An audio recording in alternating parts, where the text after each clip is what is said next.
রাজার কাছে, রাষ্ট্রপতির কাছে রাষ্ট্র হচ্ছে একটা আমানত। এমন রাষ্ট্রপতির কাছে, এমন দেশ নায়কদের কাছে আমরা ক্ষমতা দিয়েছিলাম যারা 18 লক্ষ কোটি টাকা দেশকে ঋণগ্রস্ত রেখে 11 লক্ষ কোটি টাকা তারা দেশ থেকে পাচার করেছে, ডাকাতি করেছে, ঠিক কিনা? এগুলো আমানতের সুস্পষ্ট খেয়ানত। আর আমার নবীজি আমানত রক্ষা করেছেন, শত্রু আমানতটা পর্যন্ত রক্ষা করেছেন। আমার নবীজি মক্কা থেকে মদিনায় যখন হিজরত করেন রাতের আধারে, তার বিছানায় রেখে গেছেন কাকে? কাকে রেখে গেছেন বলেন? আলীকে। কেন রেখে গেলেন? কি জন্য রেখে গেলেন? হেতুটা কি? এর মূল কারণ ছিল আরবের সেই শত্রুদের কিছু গচ্ছিত আমানত নবীর কাছে ছিল। আমার নবীজি বললেন, আমি হলাম আল আমিন, আমি হলাম আস-সাদিক, আমার নাম চেঞ্জ হয়ে যাবে, আমি একজন আমানত রক্ষাকারী যুবক, আমি হলাম আমানত রক্ষাকারী একজন ইমানদার। আরবের কুরাইশ আমাকে ঘাড় ধাক্কা দিয়ে মক্কা থেকে বের করে দিচ্ছে আলী, কিন্তু আমি আমানত তো খেয়ানত করতে পারবো না। আমি তোমাকে বলে গেলাম, খাতা নাও, কলম নাও, হিসাবটা কষে নাও।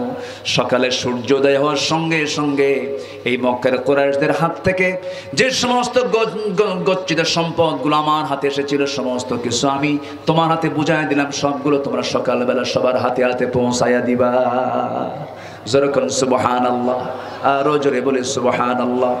আল্লাহ রাব্বুল আলামিন এই জন্য অর্ডার দিচ্ছেন, ইন্নাল্লাহা ইয়া'মুরুকুম আন তু'আদ্দুল আমানাতি ইলা আহলিহা ওয়া ইযা হাকামতুম বাইনান নাসি আন তাহকুমু বিল আদল ইন্নাল্লাহা নি'ম্মা ইয়া'ইযুকুম বিহি।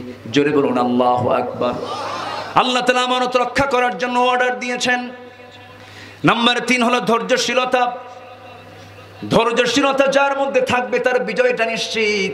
ধৈর্যশীলতা যার মধ্যে থাকবে তার বিজয়টা নিশ্চিত। ধৈর্য আছে যার, ফলাফল আছে তার। ধৈর্য নাই যার, ফলাফল কি নাই তার।